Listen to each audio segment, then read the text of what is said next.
শুভ সকাল বন্ধুরা, তোমরা সবাই কেমন আছো? আশা করছি ভালো আছো। আমরাও খুব ভালো আছি। সুপ্রিয়া লাইফস্টাইল ব্লগ থেকে আবারও নতুন একটা ভিডিও নিয়ে চলে আসলাম। তোমরা সবাই দেখতে থাকো আমি সারাদিন কি করি।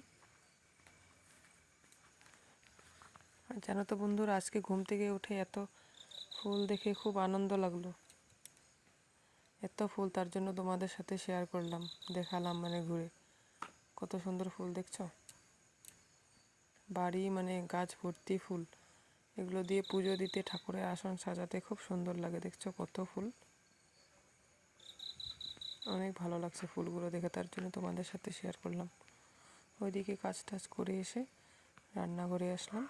এসে এই যে রুটি বানানো তো রোজ আমাদের জানোই, আর 2 দিন বানাইনি, আজকে আবার রুটি করলাম।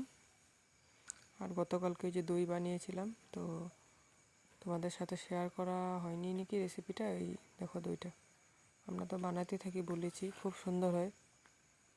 দেখছো কি সুন্দর হয়েছে দেখতে, দারুণ, যেমন দেখতেও খেতেও খুব দারুণ। আজকে অল্প মিষ্টিটা কম দিয়েছি, বেশি মিষ্টি হলে দেখবে খেতে ভালো লাগে না, রোজ রোজ মিষ্টি। আর দইটা অল্প দেখবে টকটক হলে হালকা খুব টেস্ট হয়। আর এদিকে সব ধোবো, এই যে সব দাদাভাই খুলে রেখেছে, এগুলো কভার টভার, বিছানা, মশারি, এগুলো। এই যে বেডশিটটা উঠাবো, মাঝেও কিন্তু 2 দিন ধুয়েছি। তোমরা ভাবো না যে একটাই বেডশিট বলে পাতা, তার জন্য উঠাইনি, ধোয়া হয়নি, অনেকবার ধোয়া হয়েছে। সব দিন তো আর দেখানো সম্ভব না, তার জন্য ভুলে গিয়েছিলাম যে ধোয়াটা দেখানো হয়নি, তার জন্য আজকে শেয়ার করলাম। তারপরে যে দইটা দেখতে পাচ্ছ কত সুন্দর হয়েছে। আর এই ডিব্বাটার মধ্যে বানায় খুব ভালো হয়, প্লাস্টিকের তো, তো ভাবটা বেরোতে পারে না, তার জন্য এটার মধ্যেই করি। দেখছো কি সুন্দর হয়েছে দেখতে। তো সকালে যে দই দিয়ে রুটি সবই খাওয়া হলো। যে বরের জন্য একটা বাড়লাম, আর একটা মেয়ে আর আমার। মেয়ে খেয়ে দিয়ে স্কুল চলে যাবে। এদিকে আমরা আজকে শান্তি মতন কাপড়গুলো পরিষ্কার করেছি। ও থাকলে ডাকাডাকি করতে হয়, এদিকে যাস না, এটা করিস না, সেটা করিস না। তো আজকে স্কুল গিয়েছে, আমি আর এদিকে বর দুজনে মিলে। আর ভারীগুলো তো খুব আমি একটা ধুই না, দাদাভাই ধয় তোমাদের, আমি পারি না, কোমরের খুব ব্যথা করে ভারী টানাটানি করলে। তারপরে দেখো দুজনে মিলে ধুয়ে আমি বসে বসে খুঁচে দিয়েছি, আর দাদাভাই এদিকে নিংড়ে দিয়েছে। আর এদিকে ভারীগুলো বেডশিটটা তো ভারী না, হালকা, তো তোমার ব্ল্যাঙ্কেট যেটা কভার তো অনেক ওয়েট, তো ওটা দাদাভাই উঠিয়ে দিয়েছে, ধুয়ে দিয়েছে। এগুলো সব দুজনে মিলেই করলাম, বেশিটা ওই করেছে। তারপর তো আরও অনেক কাজ তোমাদের সাথে শেয়ার করে না। ঘর মোছাটাও দাদাভাই করেছে, লাঠি দিয়ে মুছছি তো, আমি পুরো ঝাড়ু দিয়ে পরিষ্কার করে দিয়েছি, এদিকে দাদাভাই মুছে দিয়েছে, নাহলে দেরি হয়ে যাবে। তো আমার কাজ তোমার কাজ তো বলে বসে থাকলে হবে না, সংসারটা তো দুইজনেরই, তো দুইজনে করাটাই ভালো, যে তাড়াতাড়ি টাইমে হতে হবে, যে কোনো ম্যাটার করে না ওইটা, যে আমার কাজ আমার করতে হবে, কাজটা সম্পূর্ণ হওয়া দিয়ে হয়েছে কথাটা। তারপরে দিকে ওই দিন যাওয়া, এই যে সব জুতো, বাবার জুতো, বরের জুতো সব ধুয়ে দিয়েছি। আমি জুতোটাও ধুয়ে ঘরে ঢোকায়, ভাবতে পারছো, না ধুলে আমার কীরকম অস্বস্তি বোধ হয়। সব ধুয়ে দিই আমি, লাগলে জুতো লাস্টিং কম করে ওইটা জানি না, কিন্তু ধোয়াটা লাগবেই। তারপরে এদিকে যে আরও কিছু ধুলাম। একজন রাস্তা দিয়ে যাচ্ছে, আমাকে ডাকছে, বলছে কি তোমাদের কি ওষুধ উঠলো নাকি, এত সব ধুয়েছে। আরও রাস্তাতে অনেক মেলেছি, ওগুলো দেখানো হয়নি।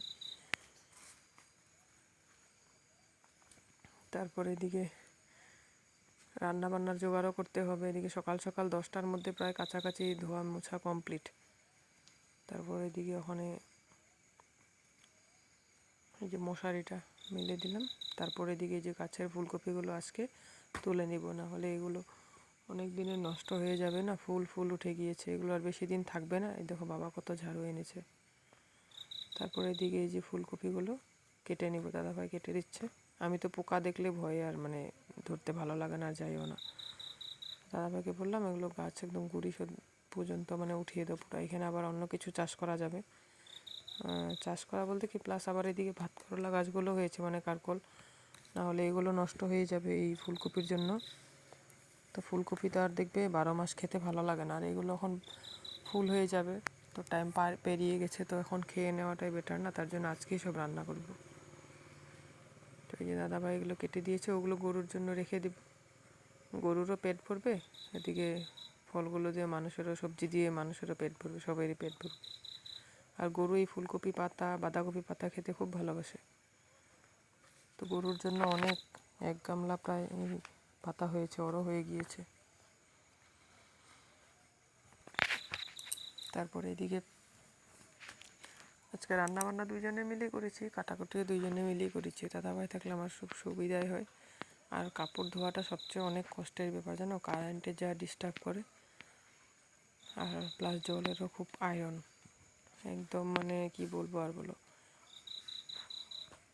তো উপায় নেই, করতে তো হবে, বলো না। জানো তো বন্ধুরা, ফুলকপিগুলো তো খেতে যা টেস্ট, মানে কিনে আনা তো কত খেয়েছি না, সেরকম টেস্ট না। এইগুলো নিজের বাড়ির বলে কথা, কোনো সার মেডিসিন দেওয়া হয়নি, শুধু পোকার জন্য একটা, মানে পোকা যাতে না হয় ওইটা একটা ওষুধ দেওয়া হয়েছে। না হলে তো একদিনও থাকবে না। কি সুন্দর হয়েছে দেখতে পাচ্ছ, কি সুন্দর, একটাও পোকা নেই। আর কয়েকটা ডাটা রেখে দিয়েছি, দাদাভাই বলছিল চচ্চড়ি খাবে। এই মিষ্টি কুমড়ো দিয়ে সব এইগুলো দিয়ে চচ্চড়ি করলে খুব ভালো লাগে খেতে। তারপর গাছ থেকে যে সাজনা পাড়ছি, একটা সাজনার ডালা, মানে এদিকে হাওয়াতে দেখো লাউ ঝুলছে গাছে, নতুন গাছের একটা হাওয়াতে, মানে একটা ডাল। এই গতবার মানে এরকমই মাঘ ফাল্গুন থেকে অনেক প্রচুর হাওয়া দিয়েছিল, তো গাছের ডাল একটা এই সাইডে এসে হালকা ভেঙে গিয়েছিল, আবার মানে এক সাইড হয়ে পড়ে আছে, ওইটাতে এত সাজনা হয়েছে। মানে এই যে এটা কাটতে দিনে বাবাকে, এটা অনেক নিচে তো, তোমার হাত দিয়ে তোলা যায় না, হলে তো গাছের উপরে পারতে হবে, তার জন্য এটা রেখে দিয়েছি ডালটা। এবার খাওয়া হয়ে গেলে কেটে দেবে এই সাইডের ডালাটা। নিজের বাড়িতে থাকলে দেখো এই সুবিধা, যে বাড়ির ফুলকপি, বাড়ির সাজনা, তো আর কি লাগে বলো তোমরা, মোটামুটি তো চলে যায় না। তারপরে এদিকে এই সাজনাগুলো আমিও কয়েকটা কুড়িয়েছি, দাদা ভাইও কুড়িয়েছে, দুজনে মিলে। মেয়ে তখন স্কুলে ছিল,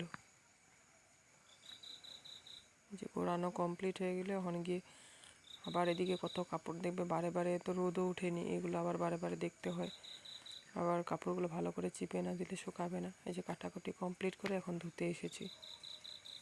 এই এখন ট্যাপটা হয়ে খুব আরাম হয়েছে, বসে বসে আরামসে সবজিগুলো ধুয়ে নিলাম, দেখতে পাচ্ছ।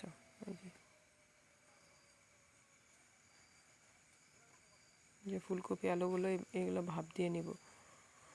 যতই বলো ফুলকপি না তোমার ভাপ না দিয়ে খাওয়াটা আমি ঠিক মনে করি না, তার জন্য ওই যে ভালো করে ধুয়ে নিলাম, সামান্য নুন দিয়ে এগুলো অল্প ভাপিয়ে নিব। এই চচ্চড়িগুলো এগুলো বানাবো, এখন দেখবে দারুণ লাগে। এরকম সব কিছু মিশিয়ে বেগুন দিয়েছি, কাঁচা টমেটো দিয়েছি, তারপরে মিষ্টি কুমড়ো দিয়েছি, সব দিয়ে চচ্চড়ি করলে খুব টেস্ট। তারপরে এদিকে এই যেটা ভাপ দিয়ে নেব ফুলকপি আর আলুটাও একসাথে দিয়ে দিয়েছি। আমি বলছি একসাথে আলুটা ভাপ দিয়ে দিই, আলুটা আবার কি রেখে দিব বলো। তারপরে যে রান্নাটা এখন বসিয়ে দিব, তোমরা দেখতে থাকো রেসিপিটা। এদিকে বিছানা সব গুছাবো, এদিকে অর্ধেক রান্না করেছি, এদিকে বিছানা গুছিয়েছি এইভাবে, জানো, একদম তাড়াহুড়ো, কী করবো আর। তারপর আমি ঘর ঠর ঝাড় দিয়ে পরিষ্কার করে দিয়েছি, ওদিকে দাদাভাই ঘরটা মুছে দিয়েছে। এক সাইড ও মুছেছে লাঠি দিয়ে, আমি এক সাইড বালতি দিয়ে হাত দিয়ে মুছে দিয়েছি। এখন দেরি হয়ে যাবে না, এত বড় ঘর, একা একা দাদাভাই কত দেরি মুছবে, আবার মেয়েকে চান করানো, খাওয়ানো, অনেক কাজ থাকে বলো। তারপর কাজ করতে করতে হাঁপিয়ে গেলাম। এদিকে দাদাভাই দেখো সব কিছু ফ্রুট দিয়ে একটা জুস বানালো, এটা খেয়ে নিলাম। এই যে মেয়ে স্কুল থেকে এসেছে, গরম লাগেছে, ওকেও দিলাম জুস। এটা সব কিছু ফ্রুট জুস বলতে পারো। তারপরে যে রান্নাবান্না কমপ্লিট, যে তোমাদের সাথে যে রেসিপিটা শেয়ার করলাম, দেখতে থাকো। তো আমার ভিডিওটা যদি ভালো লাগে লাইক কমেন্ট সাবস্ক্রাইব করে আমার পাশে থেকো। টাটা।